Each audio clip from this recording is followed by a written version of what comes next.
I don't believe at this point that the US is going to intervene. I think that it's more war drumming, and there's to try to remoralize and give a surge to the fighters on the ground who have largely been abandoned and being used as cannon fodder. Israel's crying out that the Syrian army is using chemical weapons. Is this just a desperate fear that the Syrian army might be winning? It seems like a desperate measure to try to force an intervention by the US because of the sweeping victories that the army is taking. So what is it, Russian advisors and Iranian advisors? Or is this the reason Syrian military is getting the upper hand? Well, for that, I hear that it has to do with the militias, actually. The National Defense Militia it's an initiative that's been going on for a year, where the military has also now a people's militia to back up their efforts on the ground. So these are like men and women who have been trained, given weapons, and as soon as the army takes an area, they stay back and defend it like Minutemen. So this is one of the reasons why there's been some maybe change in tactics with the army. That's interesting, and I guess they don't have to abide by the laws of the military, a militia, which is frightening. There's a weird story with Iraq. The Iraqi resistance has not supported the Syrian government. And this is a big shame, problem. Well, I have a lot to say about that, actually. With the Iraqi resistance, of course, it's not one unit. There's many different groups. You had the Shia militias in the south, which are the Mahdi army and the Ahl al-Haq, Kataib Ahl al-Haq. And then you have the north, which is more Sunni resistance of Anbar province, which are a lot more secular. They have more secular elements in them, which was Rashidin and 1920s revolutionary brigades and the Islamic army in Iraq. But also we had elements of Al-Qaeda in Iraq, which both resistance groups fought, but some in the north Anbar province joined up, and I think one of the groups was called not Al-Nusra, of course, it was called Ansar al-Sunnah, and they were said to have a connection to Al-Qaeda by the Americans at least. And what happened in Iraq was a divide, and it was a sectarian divide that was pushed forward by the US, and that has now spilled over to Syria. It's all part of the master plan to divide Sunni and Shia, and it's just...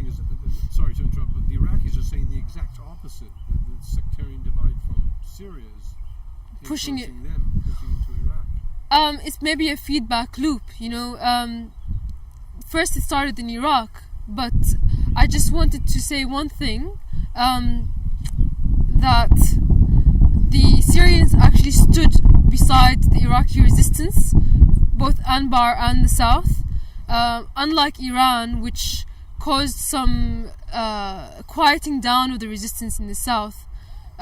So it's maybe Iran that's caused some of the animosity towards Syria by Anbar. Well, it's just strange. Surely Iran is Syria's best friend at this time, Syrian government's best friend. Of course, Iran and Syria have the longest strategic alliance in the whole of the Middle East.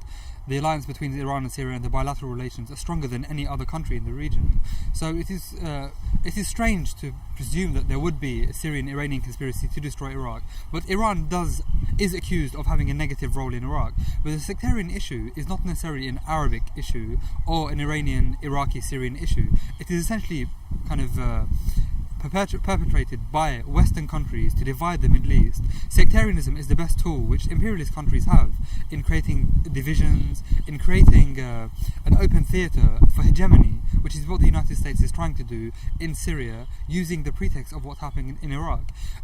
It's very unclear to say whether the sectarian elements in Syria are spilling over to Iraq, because Iraq is essentially a sectarian country with 3 different areas which are all located in regards to sect, ethnicity and race, and the whole structure of the government is based on a sectarian authority in essence. So it is not the Syrian sectarian issue affecting Iraq, but the opposite way around, where you have the Iraqi sectarian elements which are affecting the Syria crisis, especially on the borderlines between the tribal leaders and the tribal elements, which have played a fundamental role in helping the Syrian armed opposition on the border areas, and which has in fact led the Iraqi army to be in direct combat with so-called Free Syrian Army brigades on the borders, and this has been very well reported.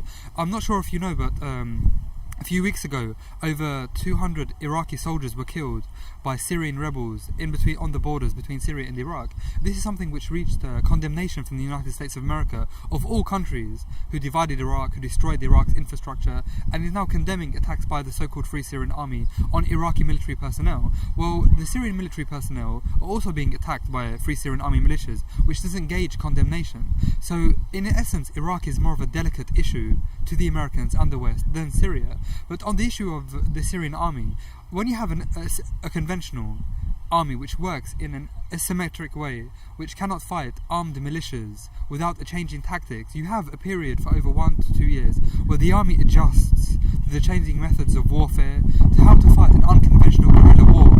What has happened is that Syria has been using other Russian, Iranian expertise in how to fight guerrilla warfare, which has helped the Syrian army engaging a new method of technology, a new doctrine for fighting the armed militias. Add that to the lack of logistical support and weaponry the armed militias are receiving from regional Arab countries because of the Syrian army's air raids and the changing balance of powers on the border regions, and the so-called opposite militias are having a real hard time in terms of military sense. They can no longer maintain security over the areas they hold, the so-called liberated areas, as the Syrian army is now using a new type of method, a new type of warfare, where focus is not necessarily placed on the actual land they're defending, but on saving the souls who defend it. And this new military concept has been in force for over 6 months, and it is having there are numerous successes which emanate directly from this change in the methodology of warfare. That's what you were saying, actually, with different words, same thing. You know, do you think this peace deal in Turkey between the Kurds and the Turkish government, the PKK, is going to move into northern Iraq, into Iraq? Do you see this influencing the Syrian situation? To an extent, because the PKK in Turkey had was a massive kind of adversary of the Turkish government. However, the fact that they've vied for peace and they've come to some sort of rapprochement signifies that the main focus is no longer on Turkey and the Kurds. The focus is on other neighbouring Arab countries, which they could use the Kurds as a destabilization tool. If there was a free Kurdish state, then its biggest strategic ally would be Israel, straight away, because of its geopolitical location, and the fact that it has such an important geographic role. The fact that Turkey violates Iraqi sovereignty on a day-to-day basis in the pursuit of the PKK shows that the PKK will now assume a more authoritative rule in Iraq in order to create the utopian Kurdistan that they seek. This will also stretch to Syria, where we have recently seen certain Kurdish militias joining the so-called Free Syrian Army in an attempt to upset the balance of powers in Aleppo, which has failed miserably because the same areas which they were attacking have now been defended successfully by the Syrian army and are now conducting a major counter-offensive. So this is essentially a political tool used by the Turkish regime in order to seek to perpetuate regional interests by using the Kurdish tool as a weapon, as opposed to it being used as a weapon against Turkey. You know, the two of you give a very positive view of things. You know, the Syrian regime is going to come out of this very victoriously. But you're getting attacked. The Prime Minister was almost assassinated just a day or two ago.